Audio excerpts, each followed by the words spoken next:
예, 물론 간단한 문제가 아니기 때문에 조금 더 자세한 설명이 필요할 것 같습니다. 연금 개편안을 취재해온 이상화 기자가 스튜디오에 나와 있습니다. 자, 이상화 기자, 공식 발표에 앞서서 이제 지난 주말부터 내용이 조금씩 알려졌습니다. 저희 뉴스룸에서도 소개를 했고, 그러면서 이제 조금씩 논란이 일었는데 오늘 발표된 개편안에 대해서 달라진 내용이 좀 있습니까? 네, 크게 다르지는 않습니다. 자문위원회는 당장 2%포인트를 인상하는 방안이나 단계적으로 4.5%포인트를 인상하는 방안을 제시를 했습니다. 예. 두 개의 안인데요. 물론 받는 돈, 소득 대체율을 지금처럼 유지하느냐, 더 낮추느냐에 따라 달라집니다. 65세까지 의무 가입 기간을 늘리고 장기적이긴 하지만 67세까지 수급 기간을 늦추자는 아이디어도 나왔습니다. 다만 오늘 발표는 정부안을 만들기 위한 자문안일 뿐 이대로 시행된다고 보기는 어렵습니다. 예, 조금씩 변화가 있을 수는 있겠죠.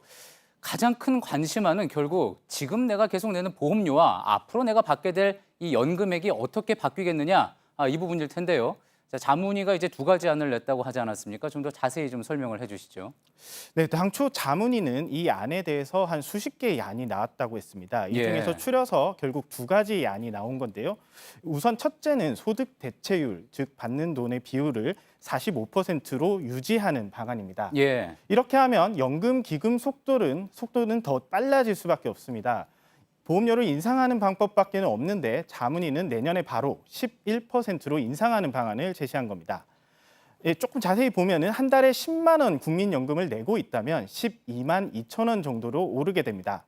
그래도 충분하지 않기 때문에 2034년엔 12.3%로 한 차례 더 올리게 되고요. 이후 재정 추계를 해가면서 장기적으로 더 조정을 할 여지를 남겨둔 안입니다. 예. 지난번 개편 때 앞으로 10년간 순차적으로 소득 대체율을 낮춰서요 40%까지 낮추기로 했는데 받는 돈이 너무 적다는 이야기가 나와서 노후 보장이 안 된다는 비판이 좀 커졌습니다. 이를 의식한 안이라고 볼 수 있습니다. 예, 잠깐만요. 그러니까 첫 번째 안을 사실 쉽게 이야기하면은 나중에 받을 돈은 유지를 하되 지금 내는 보험료를 좀 많이 올리겠다 이렇게 볼 수 있겠군요. 네, 그렇게 볼 수 있습니다. 예, 두 번째 안을 조금 설명을 좀 드리겠습니다. 예. 다른 안은 당초 계획대로 40%까지 소득 대체율을 낮추는 안입니다. 예, 이번 재정 추계에 따르면 기금은 이전 예상보다 3년 빠른 2057년 모두 없어질 전망입니다. 그래서 보험료를 10년간 단계적으로 올려 2029년엔 13.5%를 내도록 한 안입니다. 예. 4.5%포인트가 늘어난 거죠.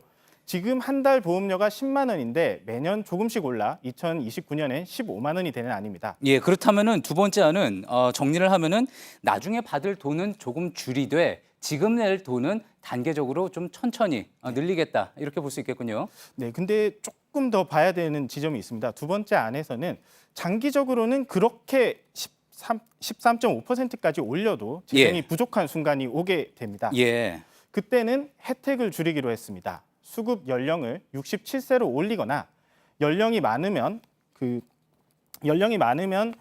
연금액을 좀 깎는 것을 함께 제시해 둔 상태입니다. 예. 자, 그렇군요. 자, 보험료율 지금 내야 되는 그 보험료율 어떻게 해서든지 이제 두 자릿수가 되는 상황 아닙니까? 자문안이 이렇게 나온 데는 이유가 있는 거겠죠. 네, 그렇습니다. 이번 재정 추계가 이번이 4차입니다. 네 예. 번째인데요. 과거에는 기금 고갈 시점을 조금 늦추자 이 정도로 목표를 잡고 이렇게 재정안을 냈었는데요. 이번에는 아예 구체적이고 장기적인 목표를 세웠습니다. 예. 재정 추계 기간을 보통 70년으로 잡습니다. 마지막 해인 2088년이 되잖아요. 2088년에도 기금이 그해 연금을 줄 수 있을 수준으로 유지하자는 내용입니다. 이게 만만한 목표가 아닙니다. 사실 연금 기금 고갈 시점을 2057년에서 30년 정도 늦추는 아니기 때문입니다. 걷는 보험료만으로 이를 해결한다면 당장 2020년부터 16.02%까지 보험료를 올려야 가능한 수준입니다. 예. 자, 그렇다면 실제로 더 올려야 하는 것 아닙니까?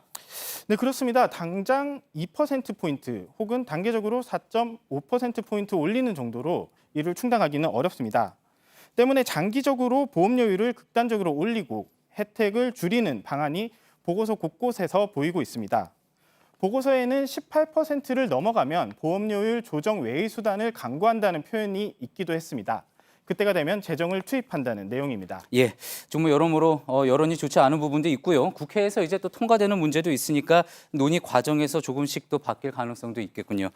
잘 들었습니다. 지금까지 사회부 이상화 기자였습니다.